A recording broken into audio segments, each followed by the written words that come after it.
Hello. हा नमस्कार अण्णा. मग त्या तुझ्या पोरा मला काय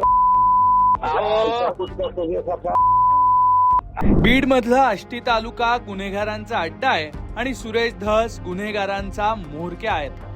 व्हायरल कॉल रेकॉर्डिंग प्रकरणात अजित पवारांच्या राष्ट्रवादीच्या नेत्यानं भाजप आमदार सुरेश धसांवर हे आरोप केलेत. सुरेश धस एका व्यक्तीला शिवीगाळ आणि धमकी देत असल्याची एक कथित ऑडिओ क्लिप सोशल मीडियावर काही दिवसांपूर्वी व्हायरल झाली.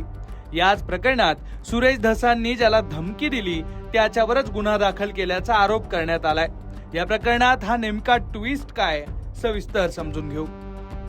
बीड जिल्ह्यातल्या आष्टी मतदारसंघाचे भाजपचे आमदार सुरेश धस हे एका व्यक्तीला धमकी देत आहेत असा दावा करणारी एक ऑडिओ क्लिप सोशल मीडियावर व्हायरल झाली.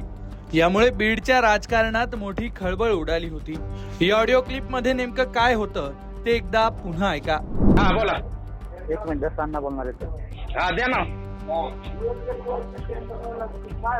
अण्णा कोण. हॅलो. हा नमस्कार अण्णा. मग त्या तुझ्या पोरा मला काय अहो ते दलिंदर बोलायच्या ना त्या दिवशी मी इतक्या शिव्या देऊन तिथून आणला अण्णा तैशील पासून आई मायवर. आता त्याने काहीतरी उद्योग केला. मी कपडे घातू तर मार नाही ते मी त्या दिवशी तर अण्णा याला हाकलून नाही तुझं ते सगळे नोकरी भेकरून इथं नाही ठेवणार. अहो माझा काय दोष आहे सांगा बरं अण्णा.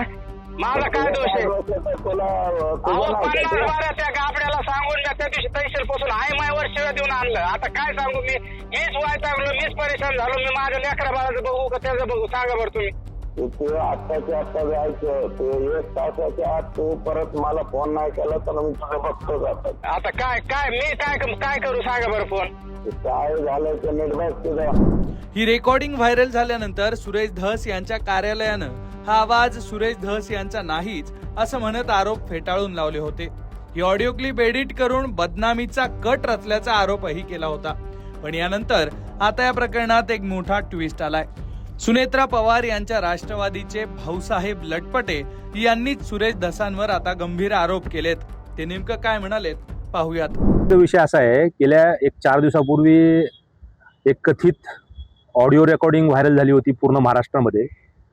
एक व्यक्ती त्याला दमदाटी केली जात होती सुरेश धस यांच्याकडून आणि ती दमदाटी संदर्भामध्ये ज्यांनी व्हायरल केली आहे म्हणजे ज्यांनी हे सगळं भांडाफोड केला त्या व्यक्तीवर खोटा गुन्हा दाखल केला आर्म ॲक्टचा. त्या संदर्भात आम्ही SP साहेबांना भेटायला आलो होतो. आम्ही त्याचं निवेदन दिलेलं आहे. आमचं म्हणणं आहे की ती जी ऑडिओ क्लिप होती ती स्पष्ट खरी आहे. सुरेश धस त्या संबंधित व्यक्तीला धमकी देत होते. गुन्हेगारांचा 100% अड्डा आष्टी तालुका झालेला आहे. आष्टी मतदारसंघ याच्यामध्ये गुन्हेगारांचा प्रचंड थैमान झालेला आहे आणि या सगळ्यांचे जे म्होरके आहेत ते सुरेश धस आहेत. आणि ती जी ऑडिओ क्लिप आहे धमकी देणारी ती ऑडिओ क्लिपमध्ये त्यांचा चेहरा स्पष्ट झालेला आहे.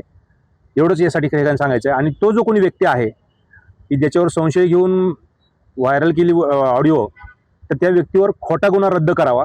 त्याच्यावरचा जो आर्म ॲक्टचा गुन्हा आहे तो आर्म ॲक्टचा गुन्हा त्याच्यावर रद्द करावा ही मागणी करण्यासाठी आम्ही SP साहेबांकडे भेटायला आलो. एकूणच या सगळ्या आरोपांनंतर आता सुरेश धस काय उत्तर देणार हे पाहणं महत्वाचं असणार आहे.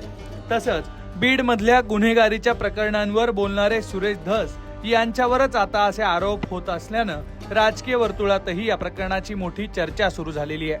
त्यामुळे आता या प्रकरणात पोलीस नेमकी काय कारवाई करतात आणि कोण दोषी आढळतं हे पाहणं महत्वाचं असणार आहे. बीडमध्ये सुरू असलेल्या या सगळ्या घडामोडींबद्दल तुम्हाला नेमकं काय वाटतंय ते कमेंटमध्ये नक्की लिहा आणि अशाच घडामोडी जाणून घेण्यासाठी लोकमत पाहत रहा.